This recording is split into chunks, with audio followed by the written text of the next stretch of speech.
Good morning students, how are you? Fine, very well. चलिए बेटा, first chapter चल रहा है हमारा माइक्रो इकोनॉमिक्स का। आज 5th लेक्चर है माइक्रो इकोनॉमिक्स के फर्स्ट चैप्टर पर। आज हम टॉपिक कर रहे हैं पीपीसी। पीपीसी की फुल फॉर्म होती है production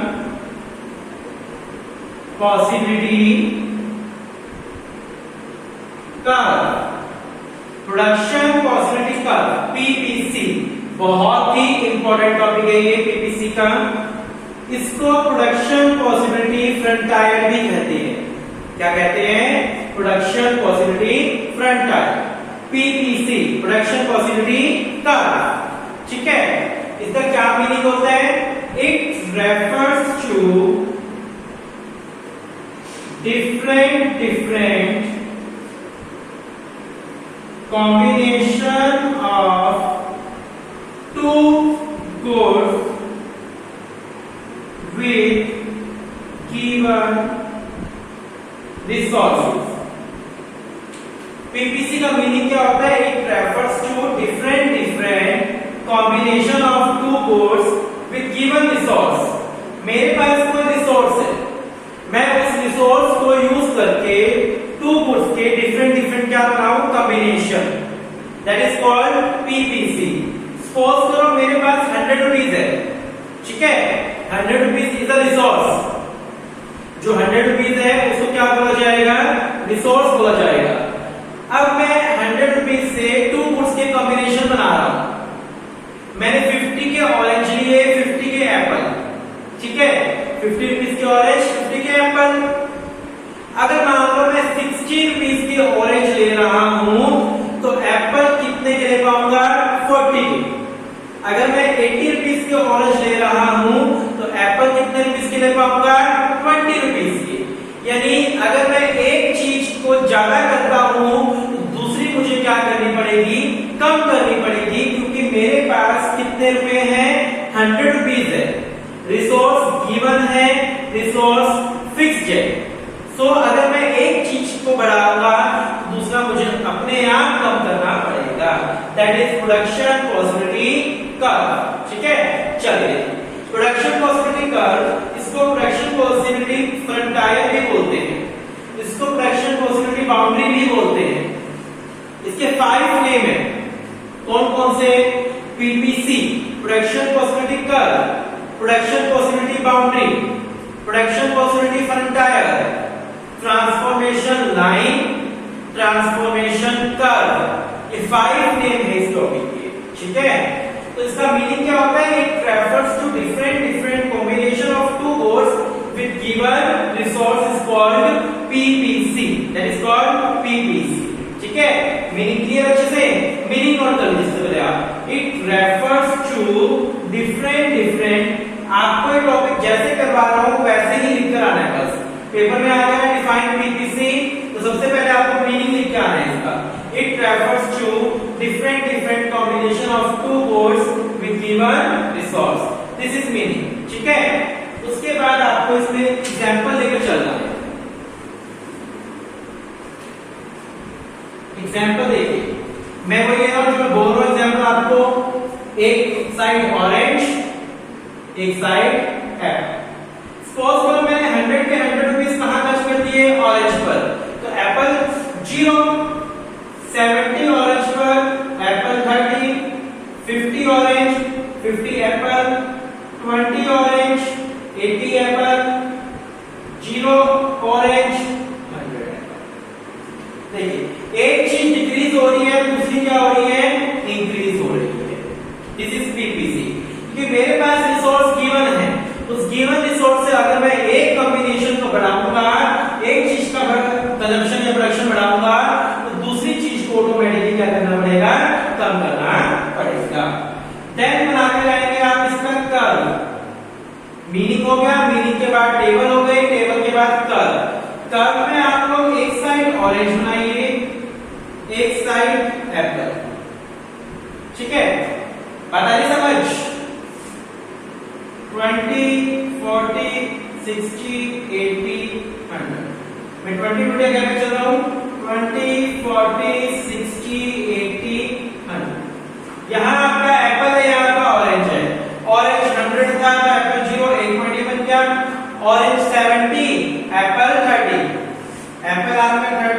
orange 7. Then 50-50, 50-50. Then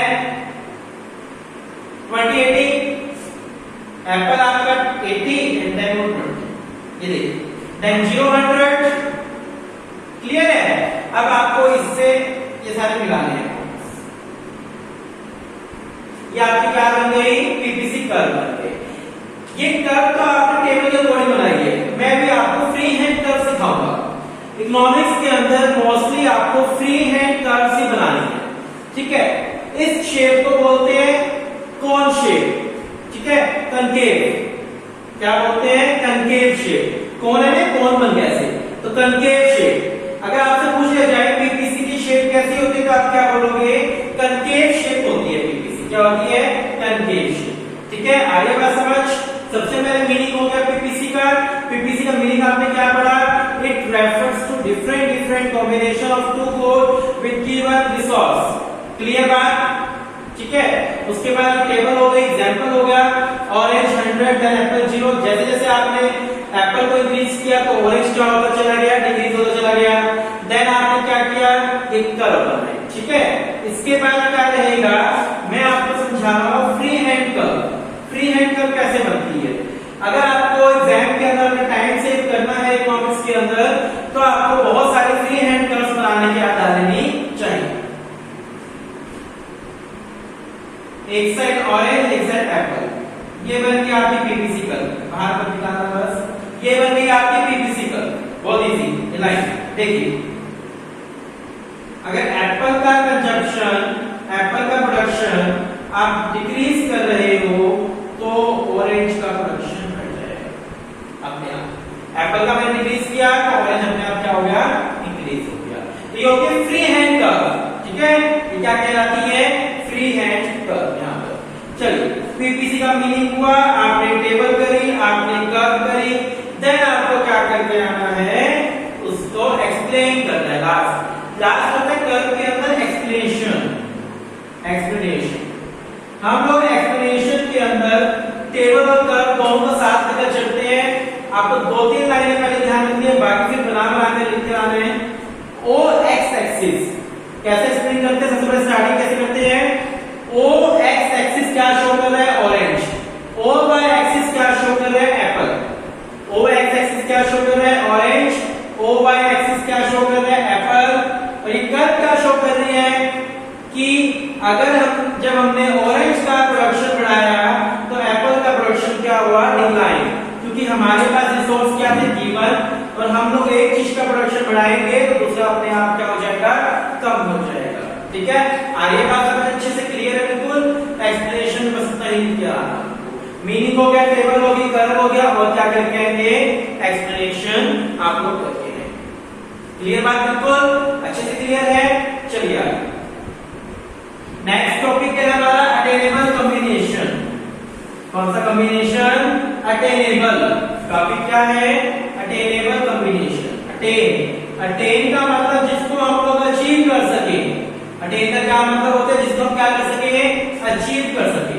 attainable combination. देखिए ध्यान से, जो कॉम्बिनेशन इस पॉइंट के ऊपर होते हैं और जो इनसाइड होते हैं वो होते हैं अटेनेबल कॉम्बिनेशन. वो क्या कहलाएंगे? Attainable combination. अनअटेनेबल वो होते हैं जो इस पॉइंट से बाहर होते हैं. क्या होते हैं? इस कर्व से बाहर. मैं नाम दे रहा हूं यहां पर. ये ए है, ये बी है, ये सी है, ये डी और ये ई मान लो. हम सब फाइंड करें तो यहां पर जो ए है ना वो भी अटेनेबल है क्योंकि वो इस कर्व के इनसाइड है. इस कर्व के ऊपर जो पॉइंट्स है और इस कर्व की जो इनसाइड पॉइंट्स है, that points are attainable points. The points which above the. अगर मैं आपसे बोलूं कि अटेनेबल की डेफिनेशन सुनाइए तो आप क्या बोलेंगे? The points upon the PPC and inside the PPC is called attainable points. And the points outside the PPC, जो पॉइंट्स पीपीसी के आउटसाइड है वो पॉइंट्स क्या कहलाएंगे? अनअटेनेबल पॉइंट्स कहलाएंगे. ठीक है? यानी ए बी सी तीन क्या है? Attainable combination. ई डी ये क्या है, अनअटेनेबल कम्युनिकेशन। ये क्या कहलाएंगे आपके अनअटेनेबल कम्युनिकेशन कहलाएंगे, ठीक है। जिनको हम अचीव कर सकते हैं वो अटेनेबल। अचीव किसको कर सकते हैं, जो पीपीसी के ऊपर है, जो पीपीसी के इनसाइड है। जो पीपीसी से बाहर है उनको हम अटेन नहीं कर सकते, अचीव नहीं कर सकते, क्योंकि हमारे पास 100 रुपीज थे और 100 के 100 रुपीज यहाँ पर खर्च हो चुके हैं। इसके बाहर की चीजें हम लोग अचीव नहीं कर सकते, वो क्या कहलाएंगे, अनअटेनेबल कम्युनिकेशन। आगे समझ अच्छे से, ठीक है। एक होता है एक्चुअल आउटपुट, एक होता है एक्चुअल आउटपुट, एक होता है पोटेंशियल आउटपुट। पोटेंशियल का मतलब होता है टारगेट, एक होता है एक्चुअल आउटपुट, एक होता है पोटेंशियल आउटपुट। एक्चुअल आउटपुट क्या होता है कि एक्चुअल आउटपुट वो आउटपुट होता है which in economy actually producing. Suppose करो मैंने सोचा कि मैं इस मंथ में 100 यूनिट प्रोड्यूस करूंगा। ये मैंने सोचा कि मैं इस मंथ 100 यूनिट क्या करूंगा, प्रोड्यूस करूंगा। ये सोचा, पोटेंशियल है। हुआ कितना एक्चुअल में, 80 यूनिट, तो वो एक्चुअल है।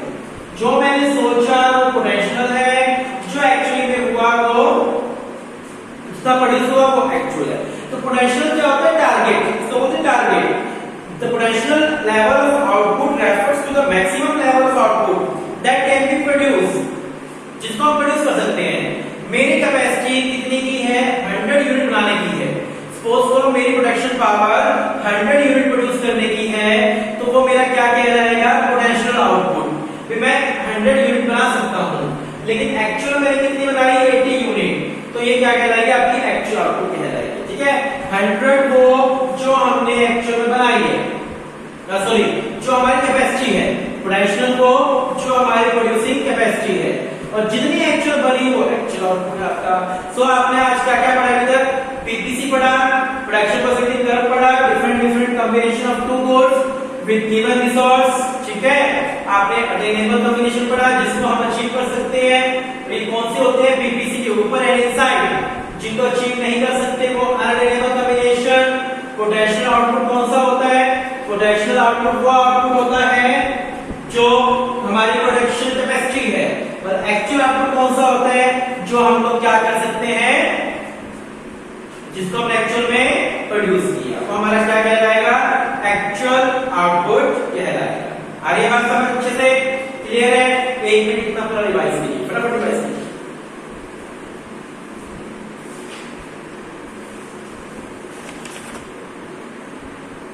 चलिए नेक्स्ट टॉपिक है आपका एमओसी, मौसी। हाँ जी, यहां पर पीपीसी की मौसी। नेक्स्ट टॉपिक है आपका एमओसी, ठीक है। एमओसी, एमओसी की फुल फॉर्म होती है मार्जिनल अपॉर्चुनिटी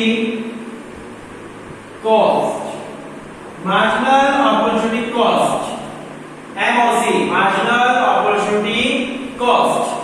आइए बात समझ, मार्जिनल अपॉर्चुनिटी कॉस्ट, इसका एक नाम और है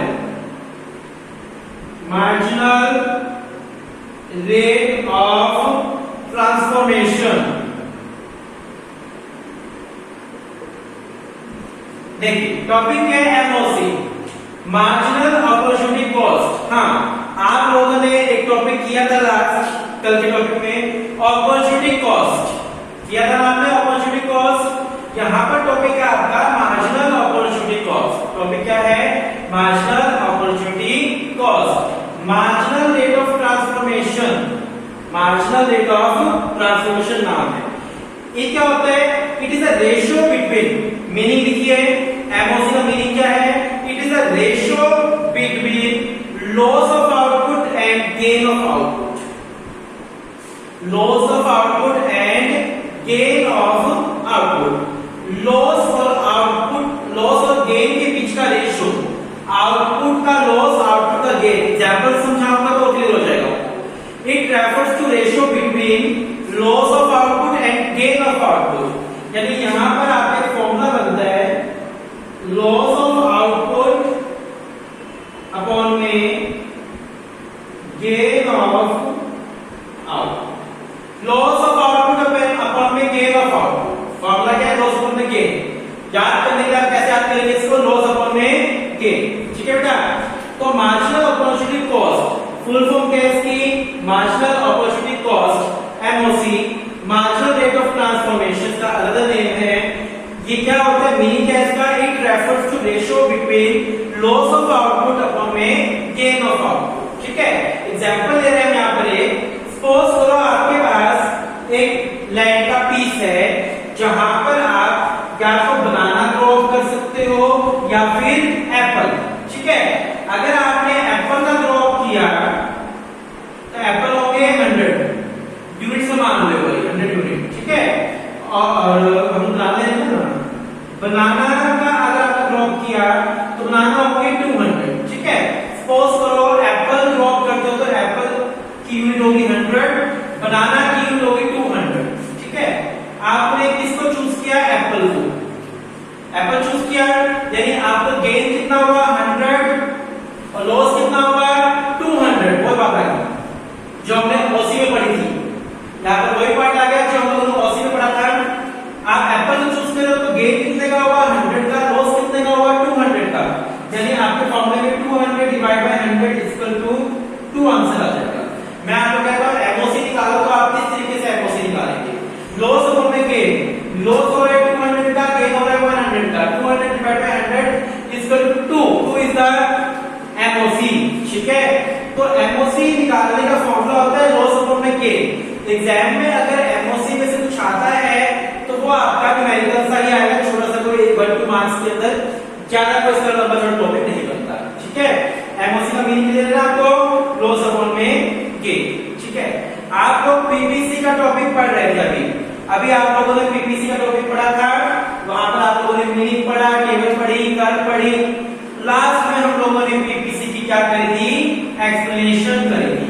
ध्यान आ गया आपको अच्छे से? Very good. चलिए अब हम लोग कर रहे हैं यहाँ पर पीपीसी की अजम्पशन। यहाँ पर टॉपिक क्या है हमारे पास? पीपीसी की अजम्पशन। अजम्पशन ऑफ पीपीसी, मान्यताएं। अजम्पशन का मतलब होता है मान्यताएं, मानकर चलना। पीपीसी के अंदर क्या क्या अजम्पशन ली जाती है? पीपीसी क्या अज्यूम करके चलता है? First one, resources available are fixed. PPC की पहले अजम्पशन हम मान के चलते हैं कि रिसोर्स जो है वो फिक्स्ड है। Resources are fixed. Technology constant. Technology constant. ठीक है। पहले अजम्पशन रिसोर्स फिक्स्ड। मैं जब उसके एग्जांपल ले रहा था तो मैंने आपके पास बोली भी थी कि मैं 100 रुपीस को कांस्टेंट मान के चल रहा हूं। ठीक है। तो रिसोर्स आर फिक्स्ड, टेक्नोलॉजी क्या रहेगी? कांस्टेंट। ठीक है। थर्ड अजम्पशन हम ये मान के चलेंगे रिसोर्सेज आर फुली यूटिलाइज्ड। हम मान के चलेंगे कि रिसोर्सेज को फुली क्या कर रहे हैं हम लोग? यूटिलाइज कर रहे हैं। Resources are fully utilised. Resources are fixed, technology क्या रहेगी? कांस्टेंट रहेगी। Resources are fully utilised. ठीक है। बताइए समझ? आप 3 अजम्पशन लेकर चलेंगे। Resources are fixed, technology remain constant and resources are fully utilised. ठीक है। क्लियर बात बिल्कुल? ये आपकी पीपीसी की क्या रहेगी? 3 अजम्पशन रहेगी बेटा। क्लियर बिल्कुल अच्छे से? ठीक है। देन टॉपिक है आपका पीपीसी के कैरेक्टरिस्टिक्स। पीपीसी के कैरेक्टरिस्टिक्स कर करें हम लोग पीपीसी कैरेक्टरिस्टिक्स। चलिए आज इतना ही कर रहे हैं, यहाँ इस टॉपिक को खत्म करते हैं। पीपीसी के कैरेक्टरिस्टिक्स और एक तो टॉपिक और रह गए, वो आपके कल हो जाएंगे। देन आपका चैप्टर कंप्लीट हो जाएगा, फर्स्ट चैप्टर। अब जो हम लोग रिवीजन